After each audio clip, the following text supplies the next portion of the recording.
mainstream blockbusters usually are the same old dretch of films that leave little surprising to offer. These movies reign in the box office and most of the self-aggrandizing award shows, but there are some movies out there that aren't like the others. Weird films that use creativity to make something special. In today's episode we watched 10 such movies, and some of them are weirder than the others. Strawberry Mansion is a quaint little movie about the near future where people's dreams are taxed and filled with advertisements and product placement. A wonderful idea that has been offered up by greedy soulless corporations and governments in order to suck us, the people, dry even more. Anyways, in this movie one of those friendly taxmen is tasked to go to the home of an elderly woman as there is a problem with her automated taxes. He has to go into her dreams manually and tax the shit out of her. The longer he stays with the kind woman, however, the more he becomes enamored with her dreams, herself, and eventually discovers an awful truth. Strawberry Mansion is a fun indie movie that's quite simple in its execution and offers up some delightfully surreal dreams. It's a little bit of a romantic movie wrapped inside a dystopian nightmare, and that sentence alone shows you the simple brilliance of this movie. There's some really fun stuff in there, take my word for it. "'Cause I don't dream," according to some naysayers, shows what they know, right? Smash that. Tao is a 2018 science fiction movie that follows a young woman being kidnapped and imprisoned in a strange environment. She escapes and finds out that she is being held by a tech billionaire to perform some tests. Part Stockholm Syndrome, part survival. She will semi-cooperate with her kidnapper to survive and escape the high-tech house, which is under surveillance by a high-tech artificial intelligence called Tao. Tao is a run-of-the-mill kidnapped girl trying to flee / artificial intelligence versus its creator thriller. The events that happen in the movie are quite cliché and expectable, and none of the movie ends up surprising if you have seen a couple of movies like this before. Regardless of this, the movie is entertaining enough to keep you engaged for its runtime. Gary Oldman voices the subdued artificial intelligence, and Maika Monroe is pleasant enough to look at as she tries to be the tough woman attempting to escape her semi-abusive captor. The whole thing is an analogy of both relationship abuse as well as parental abuse if you wish to think about it, but hey, it's something. A simple sci-fi movie good for a night of viewing with a robot that doesn't have half the good look as me. Check that. The Sixth Secret is an indie whodunit movie that pretty much tries to be too clever. We have a group of quirky, badly acted characters arrive at a large mansion where an equally badly acted old woman is going to do a bunch of seances. There's a lot of setup for all these characters as we go into some kind of Cluedo before the killing starts. And there will be killing. Of course there will be. The seance turns into a preposterous bunch of lame jokes and plot twists, and continues with the twists long after the seance is over. The second I heard one character say, "I am a man," I knew this wasn't going to be a great film. I applaud them for the effort and the idea, despite green screen and indie special effects. But the script and the acting needs some work. A missed opportunity to get another Cluedo and an Rian Johnson whodunit. Check that. Popular media, whether music, games or movies, has always been the main reason to blame for the gradual decline of societal norms and common decency. The 2021 movie Censor takes the concept of censorship and weaves a horror movie around it. We meet Enid Baines, a woman who is part of the British Board of Film Classification during the height of the so-called video nasties, a bunch of very violent, gory and or sexual movies such as horror, rape and fakey snuff movies. When she has to review a particular movie, she realizes the events taking place are familiar. She starts investigating the filmmaker and delves into a world of truth she might not be ready for. Censor is a horror movie about horror movies, but the horror in this movie is quite tame. Even the one that is shown through VHS tapes and other media. The movie luckily has the knack to keep you guessing where it goes, though it does eventually follow the familiar path you think it was going to take. I was pleasantly surprised by the ending, however, which reminded me a little bit of Saint Maud, which was the one moment I actually did get unnerved a little bit, and that, my friends, is already a feat. Smash that.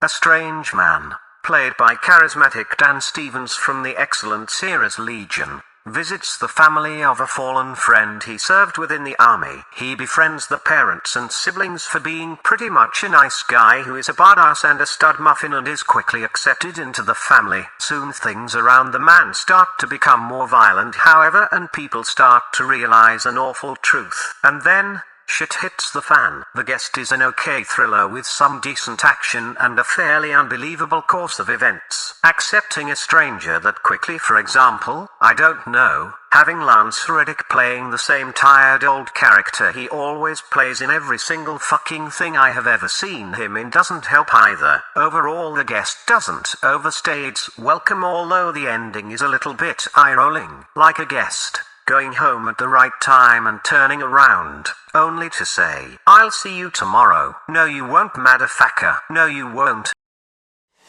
Check that. The Swarm is a disaster movie from the late 70s with none other than Michael Caine, where a large swarm of killer bees attack unsuspecting people in and around a town. When a military installation is attacked, the United States government jumps into action to find out what is going on. With the help of a very British scientist, they try to find out what is going on and how to stop it. The Swarm is the movie that I wished the 2020 version of The Swarm that I reviewed not long ago would be. It has actual bees, actual swarms, and after reading up on the movie made me quite impressed about the amount of time and effort that was put into using actual bees, whether death tongue or not, for the movie. There's even a humorous tidbit where Michael Caine mentioned eating the yellow flecks the bees left on his clothing during filming, only to be told later that he was actually eating bee shit. Must have been good bee shit though, right? Speaking of bee shit, this movie gets a lot of flack online for being bad. Even Michael Caine called it the worst movie he was ever part of. I personally don't really agree. It's what you would expect from a disaster movie. It's quite shocking in places, sometimes overacted in others. I do agree that this movie is way too long. I watched the director's cut, which runs over 2 hours. That version is filled with many scenes that could have been cut to make it a bit more snappy. The scenes attempt to form a bond with the cast, but it doesn't really make what happens affect you even more. The movie feels like it should have been a short series and follows quite a lot of beats that modern short series use to gain traction. Some of the stuff that happens in the film is absurd for modern standards, but there's plenty worse writing in today's series and fast food films. The Swarm, albeit lengthy, was an okay movie with an insane amount of bees. Remember, this is a disaster movie, not a horror movie, so no Candyman stuff where bees burrow into the skin of people and come out of their eyes. No, none of that. Also no lame blood-sucking insects like they did in the 2020 version. A fine classic with Michael Caine. What more can I say? Check that. As above, so below is the famous occult saying that tells us that there's a different side to every coin, as in heaven so on earth, the left-hand path versus the right-hand path, heaven versus hell, the dark versus the light. This shaky cam, pseudo-found footage horror film has an extremely annoying archaeologist hunting for the Philosopher's Stone. If you don't know what that is, use the internet, or just watch this movie cause she'll explain it in excruciating detail. This person is being followed by a cameraman and decides to lure a couple of people into a dangerous adventure down the Parisian catacombs. A vast network of hallways and rooms underneath Paris where millions of dead people were buried back in the day. Unfathomable now, but they exist. Venturing in these catacombs of course is quite dangerous, and I think you'll know that some nasty stuff will happen in this film. Besides the annoying woman, the shaky cam, the darkness and the endless screaming at each other, this was quite an okay movie. I just wish I could see more of the horror that happened. Maybe that would have given me a little bit more info about what was going on. This info I later found out thanks to IMDb and Wikipedia, and made the movie a zillion times better. That information, my friend, I'll share now without spoiling much. Dante Alighieri's Inferno, that ancient story of Dante traveling into hell. As above, So Below mimics that story masterfully, but you'll only know if you know details of the layers of hell he visits. Something which I didn't. It's quite well done. I just wish the people in the film would have mentioned something during the film, though that would be too much on the nose, I guess. I hope this little bit of information will make the film better for you. Be sure to let me know. If not, then you'll still experience a tense horror movie with some nice moments that, once again, gets bogged down by the choice of having it be a faux documentary with shaky cam. Check that. The Changed. Imagine, if you will, that you wake up one day and everyone around you is different, and is changed. Well, the people in this movie didn't wake up and notice it all of a sudden. It actually was happening before the movie started, but that wouldn't have been a good intro to this review in my opinion. A man noticed that the people around him act differently, his daughter notices it too, his wife realizes it when she gets assaulted by her coworker. It's all strange. But what is going on? There's nothing about it on the news. The moment when the already weird neighbor, played by Tony the Candyman Todd, comes knocking at the door. Stuff happens, they imprison him, more stuff happens. A lot of talking, bad acting, nonsense, more talking, some yelling, very low budget camera work, stuff like that. And eventually, the movie ends and you ask yourself, the fuck was that? The Changed is too low budget for its own good. The script isn't fleshed out. The acting is bad. There's a story here, but it has been done better a zillion times in movies like Invasion of the Body Snatchers, Children of the Corn, The Crazies and others. As it stands, The Changed is a bad pilot to a series that won't be picked up. Drop it, leave it, forget it. Drop that. Let Us In sounds like a great title for a horror flick.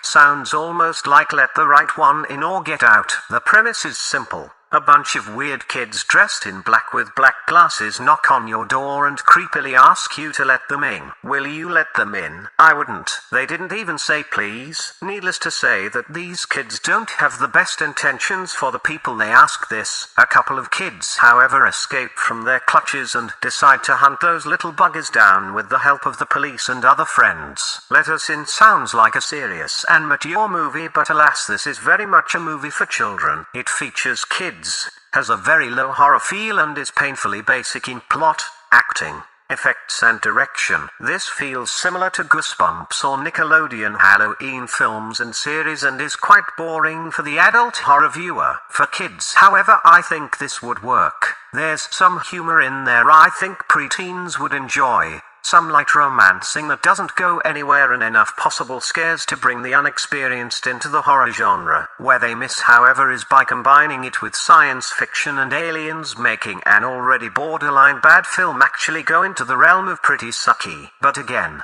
maybe it works for kids. Drop that. Shut In is the first movie from the Daily Wire and surprised me with its quality. Despite having junkies play the main role, we witness the story of a single mother taking care of her young daughter and infant child in a rundown house she inherited from her grandmother. Being unable to pay the bills, she is forced to move out, but when her junkie ex pops up with a very mean friend, she finds herself locked in the cupboard, unable to get out. Shut In is a very effective movie that does a lot with the little they are working with. Most of the movie plays out with the woman, played by Rainey Qualley, being trapped in a 2x4 room talking to a mostly unseen kid at the other side. Where she is an easily annoyed person at the beginning, she slowly becomes more sympathetic as the story unfolds, and you end up rooting for her as she and her kids are in danger from a force she is unable to attack. That doesn't keep her from it though, and eventually she will escape in a dastardly attempt to save herself and her children from doom. There's a nice note of religion in this film which might upset some people, but I found it to be quite a nice touch and maybe made this into one of the few good Christian movies out there. Smash that.